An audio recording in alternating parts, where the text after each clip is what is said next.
So hello my friends, I am come back with another part. So without wasting and time video start करते हैं। तो ड्रामे की starting में हमें यूएन को समर टाइम में दिखाया जाता है कि तभी वहाँ चूषा आ जाती है। तो यूएन चूषा के पास जाती है और उससे बात करने लगती है, लेकिन इतने में चूषा यूएन को हक कर लेती है।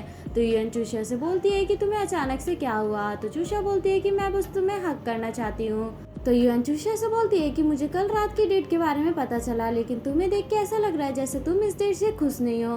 तो चूषा बोलती है कि ऐसी बात नहीं है, मैं इस डेट से बहुत ज़्यादा खुश हूँ। तो यूएन बोलती है तो और कोई प्रॉब्लम है क्या, तुम शाओदोंग की वजह से दुखी हो। तो चूषा बोलती है कि उससे रिलेटेड कोई बात नहीं है और तुम काम पे वापस जाओ। तभी यूएन को चूषा धक्का देने लगती है। तभी यूएन नोटिस करती है कि चूषा का हाथ गायब होने लगता है। तो यूएन चूषा से बोलती है कि तुम्हारे साथ क्या हो रहा है, मुझे बताओ। और वो बहुत ज़्यादा डर जाती है। तो चूषा बोलती है कि आज के बाद मुझे लगता है कि अब मैं तुम्हारे साथ नहीं रह पाऊंगी। तो यूएन बोलती है कि तुम्हारा क्या मतलब है। तो चूषा बोलती है कि मैं बहुत जल्दी यहाँ से गायब होने वाली हूँ। ये सुन के यूएन बहुत ज़्यादा इमोशनल हो जाती है। तो चूषा उसे कंफर्ट करने लगती है और बोलती है कि तुम हमेशा से मेरी बेस्ट फ्रेंड थी और मैं भी नहीं चाहती कि ये सब मेरे साथ हो। तभी यूएन चूषा को हक कर लेती है और वो दोनों बहुत ज़्यादा इमोशनल हो जाते हैं। वहीं दूसरी तरफ हमें प्रेसिडेंट वे को दिखाया जाता है, जो शुनियों की बात याद कर रहे होते हैं कि शाओदोंग विंटर है। तभी प्रेसिडेंट वे किसी को कॉल करते हैं और बोलते हैं कि मुझसे समर टाइम में आके मिलो। अब हमें समर टाइम का सीन दिखाया जाता है, जहाँ यूएन चूषा से बोल रही होती है अब हमें क्या करना चाहिए, क्या तुमने इसके बारे में शाओदोंग को बताया है। तो चूषा बोलती है कि मैंने अभी तक उसके बारे में नहीं बताया। अब हमें थोड़ी देर बाद का सीन दिखाया जाता है, जहाँ चूषा काम कर रही होती है।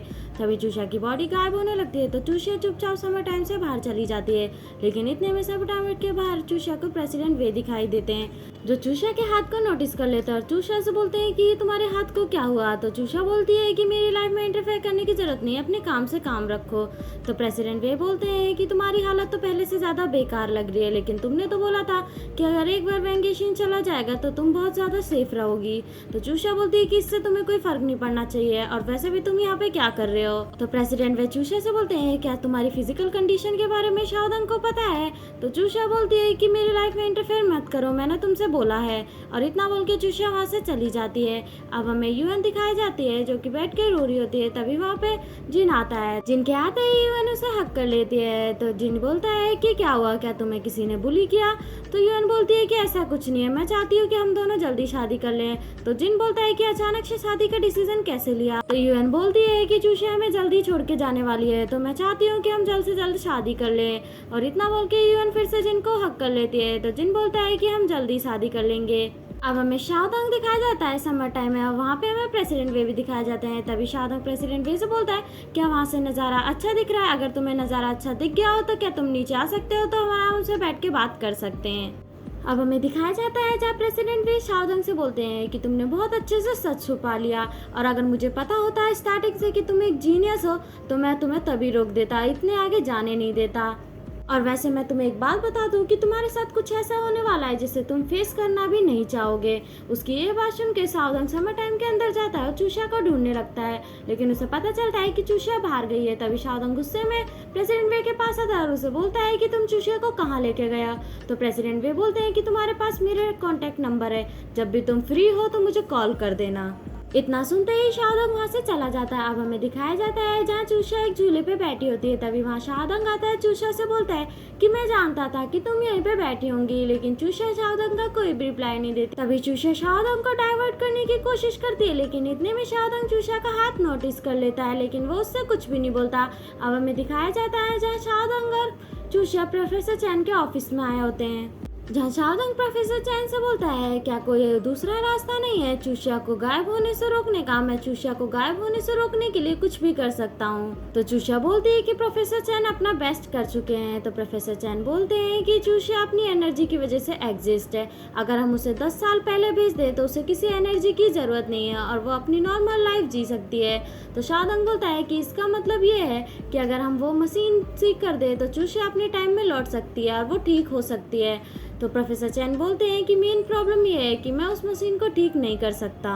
और वैंग एशियन एक पागल था, लेकिन मैं ये भी एडमिट करता हूँ कि वो एक जीनियस था। तो शाओदंग बोलता है अगर हम वैंग एशियन के एक्सपेरिमेंटल मटेरियल को ले आए तो क्या आप कॉन्फिडेंट है कि आप इस मशीन को ठीक कर सकते हैं? तो प्रोफेसर चैन बोलते हैं कि हाँ, अगर तुम मटेरियल ला सकते हो तो मैं इस मशीन को बिल्कुल भी ठीक कर सकता हूँ। तभी प्रोफेसर चैन शाओदंग से बोलते हैं कि मैं जब एक्सपेरिमेंट कर रहा था तो मेरा सेंट्रल कंप्यूटर खराब हो गया था और तुम तो एक कंप्यूटर जीनियस हो, तो क्या तुम मेरे लिए वो कंप्यूटर देख सकते हो?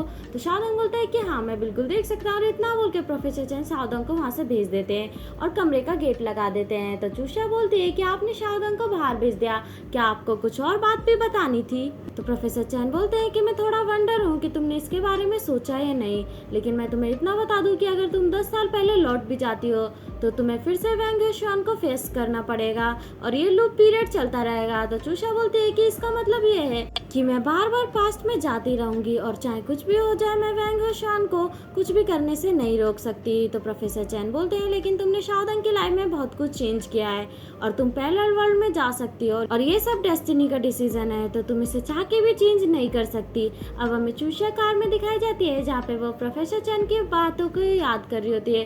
तभी शाओदंग चूषा से बोलता है कि क्या हुआ, तुम्हें बिल्कुल भी टेंशन लेने की जरूरत नहीं है, मैं तुम्हें कुछ भी होने नहीं दूंगा।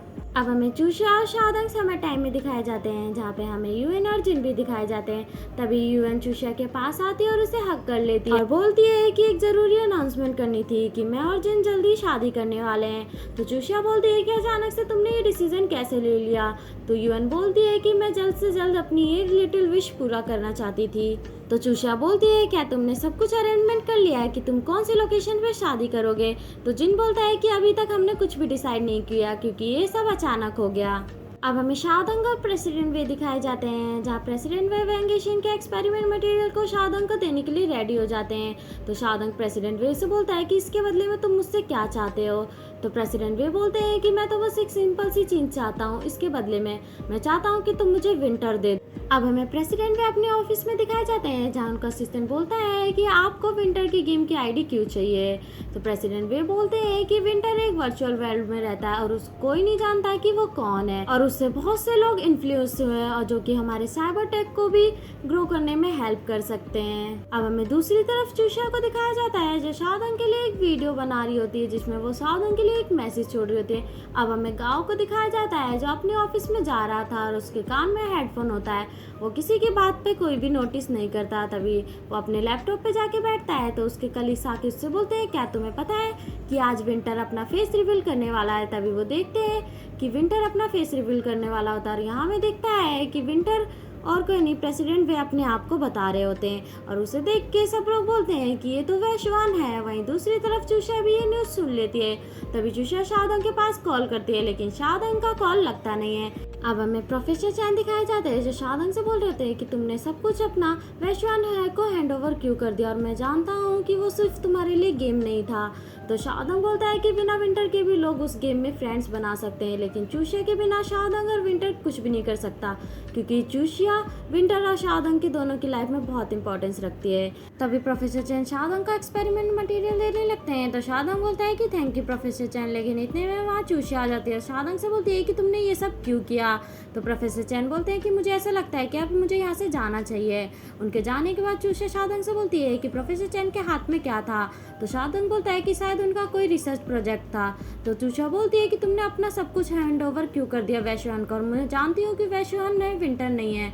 तो शाओदंग बोलता है कि मैं भी विंटर नहीं हूँ। तो चूषा बोलती है कि स्टार्टिंग से ही मुझे बहुत ऑकवर्ड लगा था कि एक अनएम्प्लॉयड प्रोग्रामर के पास ऐसी मिस्टीरियस वर्कशॉप कैसे हो सकती है। जो वर्चुअल वर्ल्ड में रहता है वो हमेशा मेरी हेल्प करने के लिए रेडी हो जाता है, जैसे वो मुझ पर ऑल टाइम नजर रखता है और मैं जानती हूँ कि विंटर तुम ही हो। तो शाओदंग बोलता है कि मैं बस तुम्हें सेफ देखना चाहता हूँ। तो चूषा बोलती है कि मैं नहीं चाहती कि तुम सब कुछ सेक्रीफाइस करो, वो भी मेरे लिए। और इतना बोल के चूषा वहाँ से चली जाती है। अब हमें चूषा प्रेसिडेंट वे के ऑफिस में दिखाई जाती है जहाँ पे वो प्रेसिडेंट वे के पास आने की कोशिश करती है, लेकिन प्रेसिडेंट वे के बॉडीगार्ड चूषा को रोक देते हैं और प्रेसिडेंट वे वहाँ से चले जाते हैं। उनके जाने के बाद चूषा बोलती है वैश्वान है, तुमने मेरे पास और कोई ऑप्शन नहीं छोड़ा। अब हमें दिखाया जाता है जहाँ चूसिया प्रेसिडेंट वे के डैड से मिलने के लिए गई होती है, तभी वहाँ पे प्रेसिडेंट वे के डैड आ जाते हैं। तो चूसिया प्रेसिडेंट वे के डैड को देख के बोलती है कि अंकल वे, बहुत दिन हो गए मैंने आपको देखा नहीं। तो अंकल वे बोलते हैं कि तुम चूसिया हो। तो चूसिया बोलती है हाँ। तभी देखते हैं कि चूसिया सारी बात प्रेसिडेंट वे के डैड को बता देती है। तो प्रेसिडेंट वे के डैड बोलते हैं कि मैं नहीं जानता था कि पास्ट में इतनी ज़्यादा मिस्टेक की है वैश्वान ने। तो चूसिया बोलती है कि प्रॉब्लम ये नहीं है, प्रॉब्लम अब ये है कि प्रेसिडेंट वे ने एक ऐप बनाया है जिससे लोगों की जान को बहुत ज़्यादा खतरा है और वो उसे बंद करने का नाम ही नहीं ले रहे। तो प्रेसिडेंट वे के डैड बोलते हैं कि मैं तुमसे प्रॉमिस करता हूँ कि मैं वैश्वान से इसके बारे में बात करूँगा। अब हमें गांव और गांव के कलीग्स दिखाए जाते हैं जहाँ पे वो बोल रहे होते हैं कि विंटर ने अपने खेलने का स्टाइल चेंज कर दिया और बहुत सी चीज़ें चेंज कर दी, लेकिन इतने में वहाँ चूसिया आ जाती है। तो वो सब बोलते हैं कि कज़न तुम यहाँ पे क्यों हो। तो चूसिया बोलती है कि मुझे तुम्हारी हेल्प की ज़रूरत है, क्या तुम सब मेरी हेल्प करोगे। तो वो सब चूसिया की हेल्प करने के लिए रेडी हो जाते हैं और वहाँ से जाने लगते हैं। तभी वहाँ ब्रदर्स हुई आते हैं और बोलते हैं कि तुम लोगों की हिम्मत कैसे हुई अपना काम बीच में छोड़ के जाने की। तो चूसिया ब्रदर्स हुई से बोलती है कि मुझे आपसे फेवर चाहिए और उसके बदले में मैं शांत रहूंगी और मैं किसी को नहीं बताऊंगी शायद ने आपकी हेल्प की, लेकिन अगर आपने मेरी हेल्प नहीं की तो मैं कोई गारंटी नहीं ले सकती कि कब मेरा मुंह खुल जाए। तो ब्रदर्स हुई सबको जाने देते हैं। अब हमें वो सारे लोग चूसिया समर टाइम में दिखाए जाते हैं जहाँ पे वो लोग कह रहे होते हैं कि इसका मतलब ये है कि जो विंटर है वो रियल विंटर नहीं है। तो गाँव बोलता है कि इसका मतलब है कि हम खेल सकते हैं। तो लियांग बोलता है हाँ, हमारा विंटर चेंज नहीं हुआ और हमें इस चीज़ पे फोकस करना है कि हमारे कज़न ने बोला है कि जब तक रियल विंटर नहीं आ जाता है हमें गेम को मेंटेन करके रखना होगा। तो गाँव बोलता है कि हमें इस पर भी फोकस करना चाहिए कि विंटर हमारी कज़न का बहुत अच्छा फ्रेंड है। तो चूसिया बोलती है कि फ्रेंड नहीं, फ्रेंड से थोड़ा ज़्यादा। तो लियांग का कज़न बोलता है कि शायद उनका ओपोनेंट तो बहुत ज़्यादा स्ट्रॉन्ग है। अब हमें प्रेसिडेंट वे और उनके फादर दिखाए जाते हैं जहाँ पे प्रेसिडेंट वे के डैड उसे डांट रहे होते हैं और बोल रहे होते हैं कि तुमने इतना सब कुछ किया और आज से तुम्हारा हमारी फैमिली से कोई लेना देना नहीं है और तुम मेरे बेटे भी नहीं हो।